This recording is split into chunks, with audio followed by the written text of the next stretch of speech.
Om Shri Ganeshaya Namaha. Om Aham Padarthaya Shivaya Paramatmane Namaha. Om Shri Matre Namaha. Ya Maya Madhukaitapa Pramadini, Ya Magi Shonmolini, Ya Dhumrekshana Chandamundabadani, Ya Raktha Bijashini, Ya Sa Shumba Nishumba Darbadalani, Ya Siddha Lakshmi Para, Sachanti Navakoti Murtisakita, Mampadi Vishveshwari. Om Shri Gurubhyo Namaha. सदाशिवसमारम्भां शङ्कराचार्यमध्यमाम् अस्मदाचार्यपर्यन्तां वन्दे गुरुपरम्पराम्.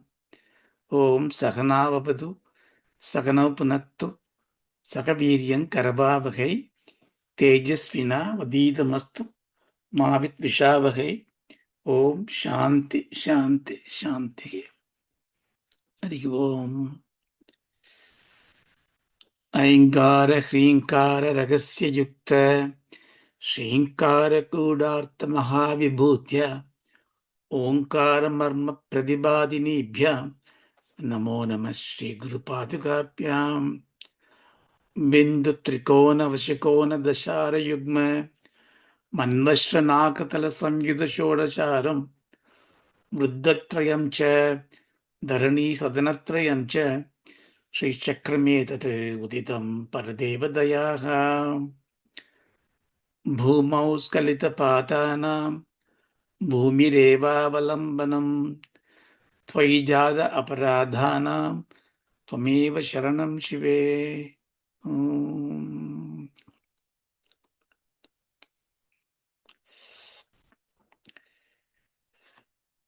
This is with the grace of Shakti.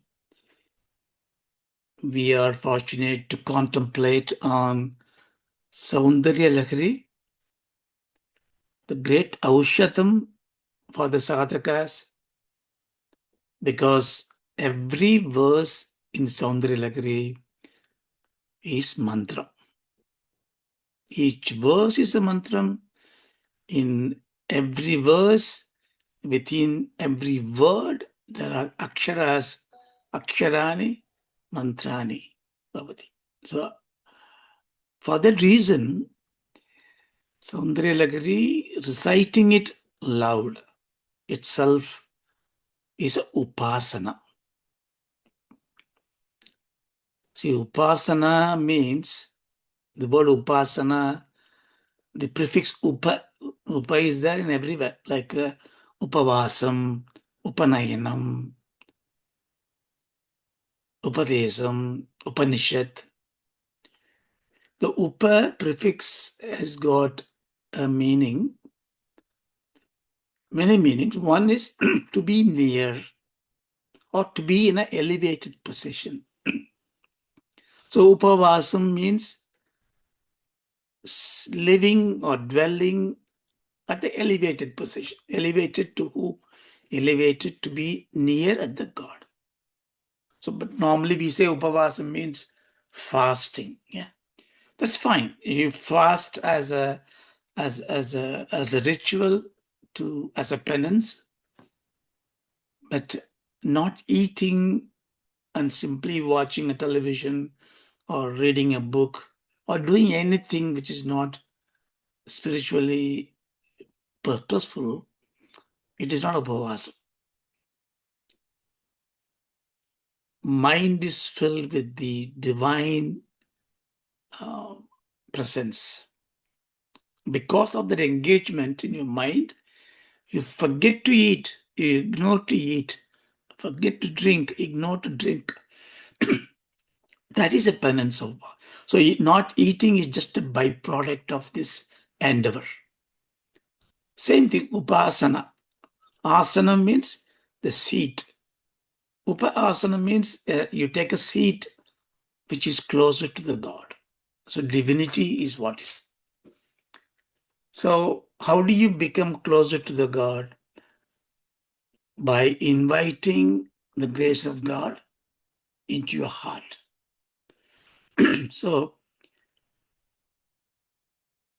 this reciting of, in fact, any devotional singing, anything with shraddha becomes a upasana. And especially when you recite Soundaryalahari, you are reciting the ucharanam, you are reciting the mantras. In fact, in the Vagbhava Shakti is been asked by the Ambal in the Lalita Sahasranamam to bestow everybody the knowledge of Ambal's name. So the Shakti, the Vak Shaktis are coming out and reciting Ambal's name.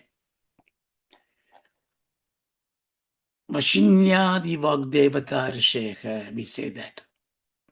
In the Sri Chakra geometry, the Vagdevatas occupy the third enclosure, the avaranam, called Vashikonam.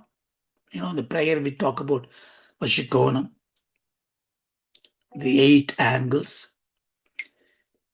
In that they manifest to reveal the unmanifest Brahma Shakti. So the 8 Vagdevatas, do you know the name? They are like Ashini, Kameshwari, Aruna, Vimala, Jaini, Modini, Sarveshwari, you know, all these kind of names are given. They are the powers to pronounce, to regulate, to modulate the sound into meaningful aksharas and mantras. So it is very important, you know. Of course, manasika dhyanam is very important, but in Soundaryalahari and Shaktopasana, Lalita Sahasrana Namavali, Devi Bhagavatam, you recite loudly. The Vagdevatas have to be on your walk and then produce it. Okay, so much so for the Upasana. So what we saw from the 15th onwards, Bhagavad Pada is giving us the way to pray to Parashakti. And he said, if you, in the 15, 16, 17, he said, you pray to Ambal as Mahasaraswati, Mahalakshmi, Mahakali, so that you get the Jnana Shakti, Kriya Shakti, Icha Shakti. We saw those things. Then he also enumerated some of the siddhis you can get. You know, for example, in the 20th verse, he said, by reciting it many times, of course, you attain the power of a Garuda. Garuda symbolizes the great healer. Garuda removes your mental agonies, your troubles. So the power of Garuda comes to you, therefore you attain that power of healing to others. So you heal yourself, of course, but because you are endowed with that power, in your ambience, there is a positive energy. People are gravitating towards you. Your presence are making them feel better. So how that is happening? Because by reciting the Ambal's mantras, Ambal is bestowing on you. So this is what it is. Then in the 21st mantra, he went up one step and said, look, that's what he said. You will attain the presence of Ambal as a lightning striking your forehead. It strikes here and then it blossoms on your head in the Sahasratala. So what does it mean? It means you get a eureka moment. You meditate, you're worshipping, suddenly you feel something just envelops you. Something just makes you joyful. The inexplicable joy comes in, ecstasy comes in. You feel fulfilled. See, these are the moments that happens to us many a times.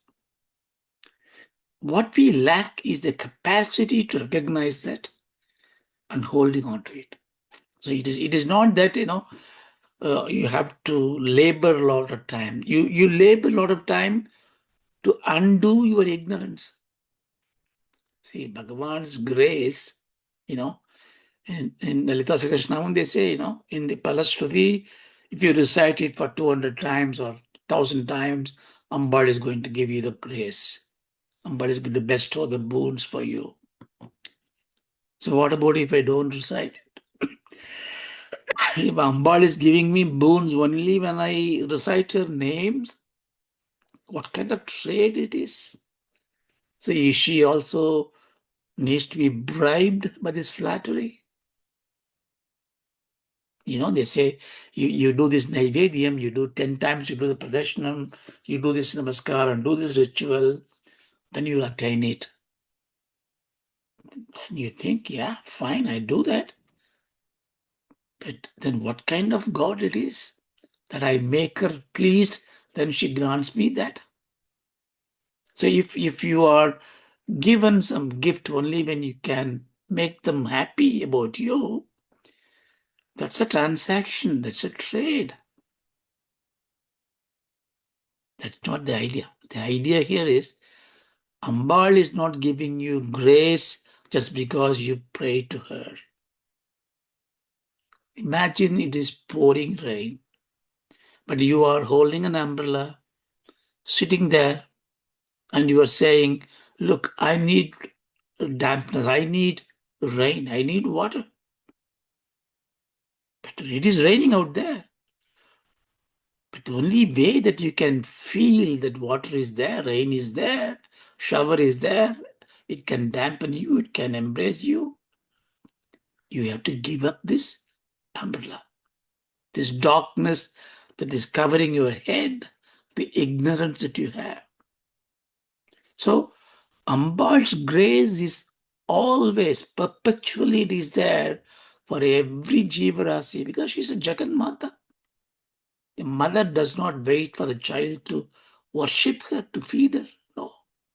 The child may be naughty. He may even abuse the mother. Mother doesn't care. So like that, Ambal's grace is always pouring to us, but we are ignorant to recognize that, and therefore we are going back with so many rituals, thinking that Ambal will only give us grace upon receiving the gifts. So the ritual, therefore, is not to draw Ambal's attention to you, but to withdraw that eclipsing thoughts, the ignorance, arrogance that you have. That's why when you do this mantras, when you do this satsanga, parivartanas, you do this shlokas, you do some healing stuff, and you do things like that, you become very calm. You go to office and you are so much haggled and you get tossed, tension. But you go to the temple or you say a prayer. And if you do it regularly, it inculcates into you a kind of a peace, and you look very sober. People say, hey, Kritika, what happened to you? You look very calm these days. Something wrong with you? Because, the transformation is only possible. When normally people say, when you pray to God, you get elevated in life. Yes, you are elevated in life. But this elevation is in two forms. One is you attain great boons and great prosperities, but everything you get is something outside of you. You win a lottery, you win a nice husband or a wife, or you get nice children, you get a great house. So you attain all these benefits. Everything is outside of you. This is prosperity. This is 90% of our Vedic rituals people do is only for this. Laukika ikasukam. It is called prayers. Prayers means that you attain prosperity, dhanavritti, lokavritti. samsara vritti, because this is samsara. Don't I need it? Of course you need it. Get it. But there is another elevated benefit you get, but that is not outside of you, but it's inside you. It is called shreyas. Shreyas means that which makes you sober, that which makes you calm, that which makes you contented, that which makes you unafraid of anything, free. See, freedom is the most important gift that one should have. Is it not? Because if you're not free, this freedom comes only when you recognize that everything out there as an object of experience to you is not different from you. Everything out there is only your thoughts projected into some experience. If you see a bad person, it's because you are projecting bad thoughts. I say it very candidly. No, nothing to do with me. He's, by birth, he's an evil person. No. There is a Shanti mantra which says, Bhatram karne vishnunyam devaga. So let my ears hear, my eyes see good things. My ears hear good things. Om Shanti, Shanti, Shanti. Can any God grant you that? Impossible. How can God create a world for you in which there is only good things happening? The world that God created for everybody else, there are good things, there are bad things. And I have to see this world. I have to hear it. How can I hear only good things? How can I hear good things? So then what is the artham? What is tvad-rūpaṃ for it? Tvad-rūpaṃ is, let me see only goodness in everything. Let me hear only good things in everything. So you take control. No matter what is projected in front of me, I see goodness in it. That means that prayer is not changing the world for you. It is changing you so that your world is changed. That is power. And you can change your world for your world. Because your world is lokaha, always remember this. Lokam is the world, but you have a world, I have a world. Your world is your experience domain in which you create perception. Now, with this mantra, when God bestows that, your world that you create is a beautiful world. The same person who you hated before, you don't hate them anymore because you don't see them differently. See? So that transformation is shreyas. So Ambal is granting that. So when the Tadilleka Tanvim Tapana situation, this 21st mantra, the jnanam comes in, Ambal is making you as a Jivan Muktaka. Jivan Muktaka means what? Liberated. The liberation is this. Liberation is I am not constricted. I'm not bound by anybody. Dharmically, yes. You can't say I am free, I don't care, but I don't have dharma, then you are not mukta. Because adharma will give you papa. But dharmam, I surpass it. I don't worry about papam, I don't worry about punyam. Oh, you must do punyam, right? That's what everybody says. Yes, you must do punyam. When you do lots of punyam, the punyam makes you to come to the point and say, I don't need punyam or papa. Because punyam means a good birth. Good things happen to you. Good things happen. Whatever happening means it was not there before, it will not be there after. Therefore, it is temporary. So goodness will leave behind yes, grief, yes, shokam. So punyam will lead into shokam. Papam will put you in shokam. When punya goes, shoga comes. When papa goes, shoga goes. You see? But papam will come. So the punyam papam, therefore in either case, it is going to leave you in shokam. Only thing is, the shokam either you experience in this world or in a hell or in a heaven.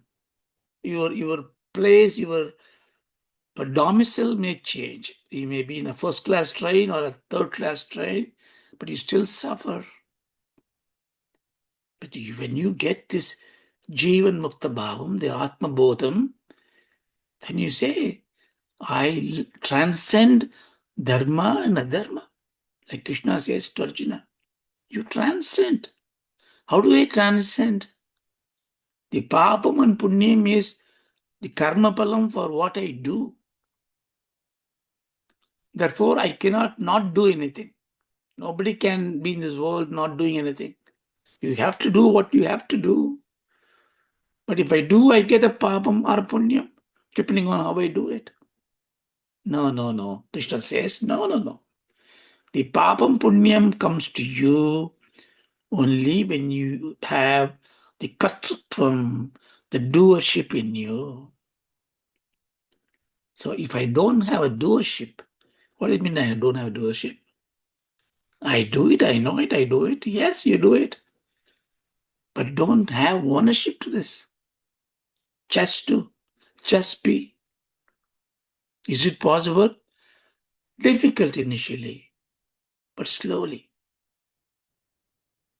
We do that. See, the first step is karma yogam, That means you do without expecting anything in return. Is it possible at all? Yes. Does it give joy to me when I do anything without any returns? Yes. Example, you are paying a mortgage. Every month you pay the mortgage. But the last mortgage when you pay, you will feel happy. Why? The last mortgage, the money you give, you're not going to get anything in return. But what is happening? You are freed from the debt. Now, take that approach in everything you do in life. I teach somebody to sing. I do my office work. I do everything. Everything I do as if I am discharging my last mortgage. How joyful it is. That is karma yoga. But when you go one step ahead of that, even when you drop that I do, the sense of doership, that becomes karma sannyasam. Karma sannyasam means you don't have doership. This is the highest form of karma yoga. Then the papam and punyam, what do? So they come to you and say, you don't own it.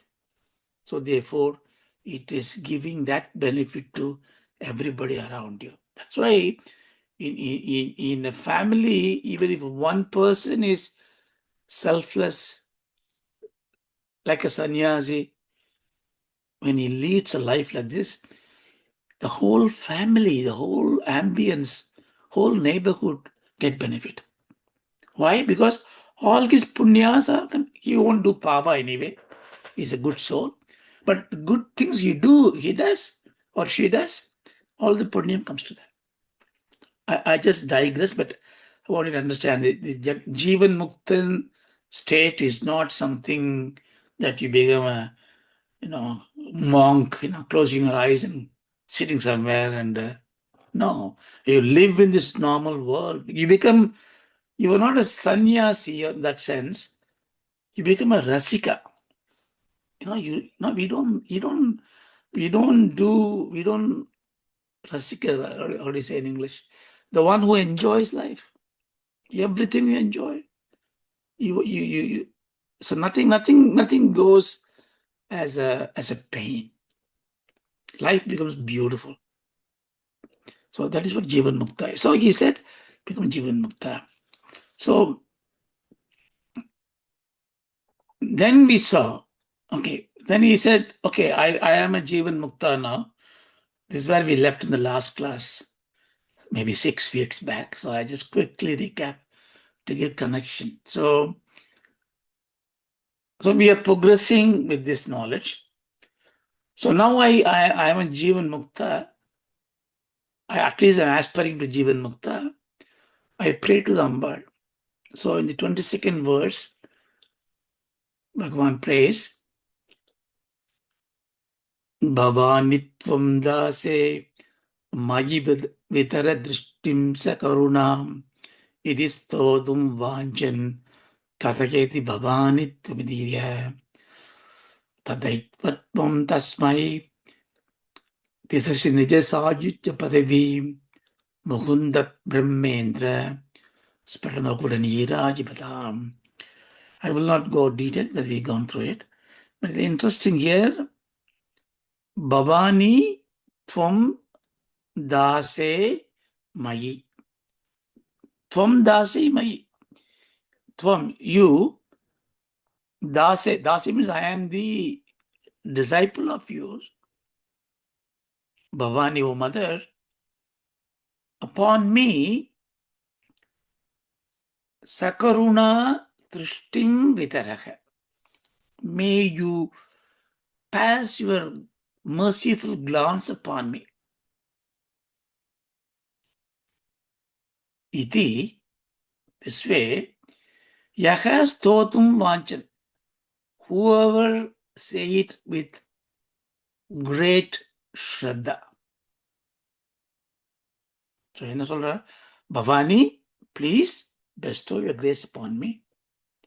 The moment you say, Kathagati, Tataivam, what Ambal says, she takes the bhava as a verb, kriyapadam. The bhu is a dhatu in Sanskrit. The bhava, say Ayushman bhava means may you become a long-living person. Bhava means may you become. So in the vibhakti, in the first person singular, it become bhavani, bhavami, bhavavi. So bhavani here means may I become. So bhavani tvam becomes may I become you. See, when he is, how is he asking? Vanchan, with total dedication is asking. Then immediately what he does, oh, you want to be like me, my child? You are me. When you say you are me, so Sayujya Padavi is given. The Sayujya Padavi is like Nija Sayujya Padavi, this Rashi, that's like a Nīrājipatam. Nīrājipatam means her divine feet is glowing with the Karpura Deepa. How is the light coming through? Because the Vishnu, Brahma, Indra, and all the Devas, they are worshipping her feet, their makutam, with the precious stone on it. They glitter, and the glitter makes it as an arti. So that divine feet of Ambal is upon me because Ambal has transferred me into this. This is what I was talking about, this Shreyas, transformation. The spiritual progress is, have I got a transformation in my character? It is not like, have I become rich, have I become, no, that is prayers. Shreyas is, by doing what I am doing, am I being transformed? Here the transformation is complete because he is given Sayuddha Prithivi. So this we saw. So then having got that, he has to spend the prarabdha karma in this world. He need to work. He need to look at it. He need to do upasana. See, what we are doing now is shravanam, hearing. Hearing means actively listening. Active listening means what? It is goes into your mind. You absorb that exactly what is being told to you. Then you go back to your place, and in a contemplative mood, you analyze it like a cow brings whatever it eaten, brings back to his mouth and chew it again. You chew it and then see how it is true. How is that is reflected in my life? Why my experience is not matching with it? But don't make a conclusion the teacher is wrong or the teaching is wrong. You assume that your capacity to comprehend is not there yet. So this is called mananam, shravanam and mananam. Then you carry all the questions, go to the teacher, ask, refine, ask, refine. So this process continues. So once you have all the samshayams, everything, all the doubts have gone, you have 100% agreement to the idea that is given to you. Now you have to take the idea and assimilate into you. Become that idea. Idea becomes your character. Now that process of assimilation is called nididhyasanam. So the shravana, manana, nididhyasanam, if you follow, you are in what is called jnana marga. So in a lower scale, we say bhakti marga, karma marga, jnana marga. They're not different paths. Each helps each other. To come to a class and then listen, shravanam, requires bhakti. Bhakti is what? After all, bhakti is shraddha. That means devotionally attached to something that you believe will propel you to go forward in life. So bhakti, karma, jnanam, all the same. But here we are talking specifically the jnana marga, where the shravanam, mananam, nididhyasana. So in the 22nd, I got this knowledge. Atma bodham has come. My jiva bhavam has gone down. I don't think that anymore that I am this mortal body, the mortal mind, perpetuating mind maybe, but I am the witness of this body and mind. So this I am very clear, but now I need to embellish in me. I need to be on that 100% committed to that. So I need to be in a nididhyasanam. So nididhyasanam in Vedanta Marga is kind of a upasana. But the upasana is not an external object, but upasana of the very idea that is given to you as to propel towards Jivan Mukta stage. So what is an idea given? Bhavanitvam. So I am that God. Aham Brahmasmi. But it doesn't fit with me. I know after the class is over, I just go, I become an angry man, I do sins, I'm not that holy person I am. So how can I be? So there is a contradiction there. Therefore, I need to really see who I am. So I need to sit down and do the upasana. So in the 23rd verse, Bhagavan Shankara brings out kind of a poetic mischief, and he brings a nindastuti. Nindastuti means just kind of abuse it looks like, but it is actually the greatest reverence to Ambad. So he goes, I just give you a context like this. So Bhagavan now, having got that Atma Bodham through Ambad's grace, wants to do nididhyasana, he is doing it for us. Now, of course, Bhagavan Shankara is Parameshwara, but let's just see him as a devotee. So he now sits down and says, I am going to do upasana. Upasana means worshipping the very idea that you carry in your mind and you want to become that idea. Bhavanitvam, she said, that means I must become that. How does a caterpillar becomes a butterfly? It contemplates on the butterfly. The butterflyness is a contemplation. So the divineness, divinity is what I need to contemplate on. So what do we do normally in upasana? I'm going to do upasana on Subramanya. Then I close my eyes and then I think of Lord Subramania's. But we normally think, I can think of any object of worship and do upasana. That is not the case. He may go and say, I do upasana of Subramanya, I think of a Muruga picture, and I see a peacock there. Then I think of the peacock I saw in my trip in Chennai, and I saw in the park.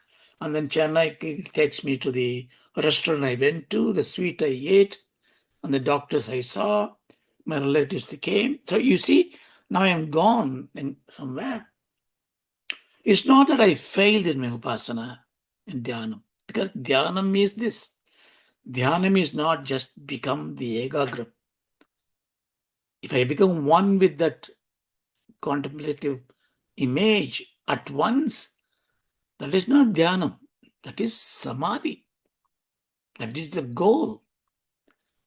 Dhyanam is the perpetual quarrel that you have with your mind monkey, which is not sitting at the place and it's jumping, and then you go and drag it back. So this positioning the mind monkey and dragging it back from its wandering, this penance is dhyana. So somebody told me that, no, I can't sit and do meditate because my mind is wandering. That wandering mind, if you can see it, that is meditation. If your mind is not wandering, if it is still, why do you need meditation? You are a sthita prajna, you have. So dhyanam is this fight. Now, okay, the reason I wanted to say, because I cannot really think of an image in my mind. You have to really understand what is an image in your mind. It's a thought. It's a vritti. So vritti comes. The vritti is a thought. It's a bubble. And I got the bubble of Pilayar's name, a form. I do upasana. That's what I think, right? But can you tell me what would be your thought in 10 minutes time? 8 o'clock, what will be 8:30, what will be your thought? How do I know? Yes, you would not know. What thought comes to you, you don't know. Thought is a process that is happening without your willingness. It is not your initiation. Thought happens, your mind captures it, owns it, brags that it is thinking. I thought so. My invention. It is my idea. Yes, the idea came through your body and mind, but who put in the mind? Not you. So if I can't even think, so what am I for? So I am the witness of the thought. So it is not anything less than that. I am not thinking, so what? I am the boss. I am looking. I am witnessing it. I am not cooking the food. I am the manager of the hotel. It's elevated position. So the spiritual knowledge gives you as if you are losing power. No, actually, you are gaining power because you are all powerful. You are the witness. So, the why I say this, the image you can think of your mind is again a grace of the Lord. So if I go to this upasana and sit there and then I want to have Ambal in my mind, no, Ambal has to give you the grace. So we come back to this verse. Let's read the verse first.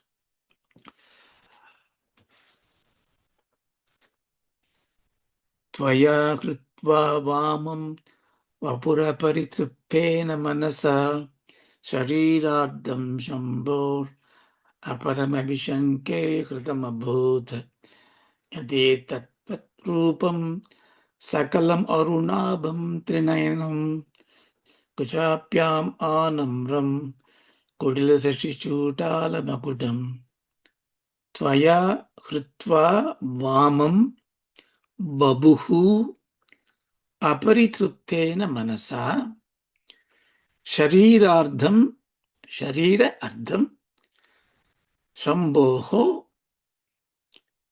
aparam-api śaṅke hṛtamabhūt yadetattvadrūpaṃ sakalam-aruṇābhaṃ trinayanaṃ kucābhyām-ānamraṃ kuṭila-śaśi-cūḍāla-makuṭam. Bhagavan goes and sits to do upasana. How does he start the Soundaryalahari? Siva Shaktya Yukta. So Bhagavan is worshipping the Parabrahmam, which is the Nirguna Brahmam, to teach us that Nirguna Brahmam is beyond the hold of the mind. Therefore, he brought out the Brahman. This is the essence of Sanatana Dharma as the Jaganmata and the Jagatpita. So, father and the mother. So beautiful. That mother is Parashakti. The father is Shiva. Even though he conceived the father and mother, thereby dragging the power of Brahman as the mother from the Brahman. Therefore, the Shivam becomes immobile, achalam. The Shakti becomes a dynamic force, and this becomes all potential. It's all kinetic. And when you separate something from something, the natural tendency to go back to it. It will never be separate. Anything. The rain comes in. What the rain comes? It becomes as a river, flows with a great current, goes back to the ocean. That's where it came from. Dvaitam is intolerable. Advaitam satyam. We all running towards, we are always restless, always want to be something. And that happiness we try to find in every form of union. And the best the human mind, human body finds out is in the physical relationship with the husband and wife. You become one with each other, because there also the motivation is to lose oneself. Because if I have an identity for myself as I, different from you, I am Dvaitam. Dvaitiyam bhayam bhavati.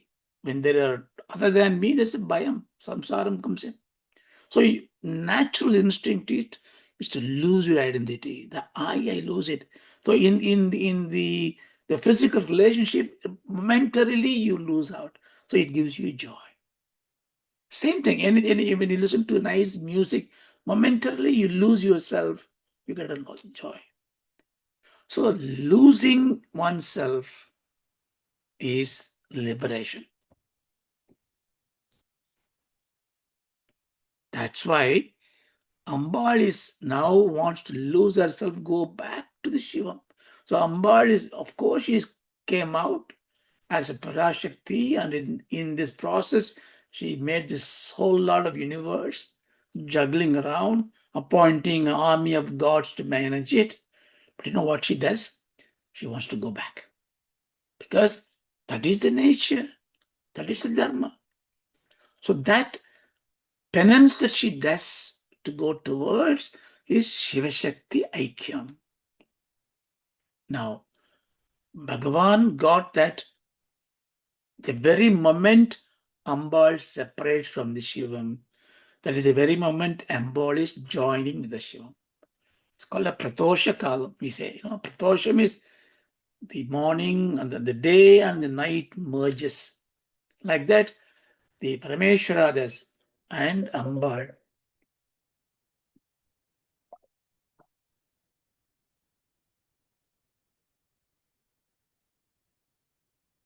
is merging that one. So, therefore, Bhagavad Padal is worshipping Parashakti as Shiva Shakti, as a Ardhanarishvara, right? He sits down, close the eyes, and is praying for Ardhanarishvara. But what happened there? There's no Ardhanarishvara. Ambal is there. How does she look like? Red color body, 3 eyes, the makuṭam with the moon on it.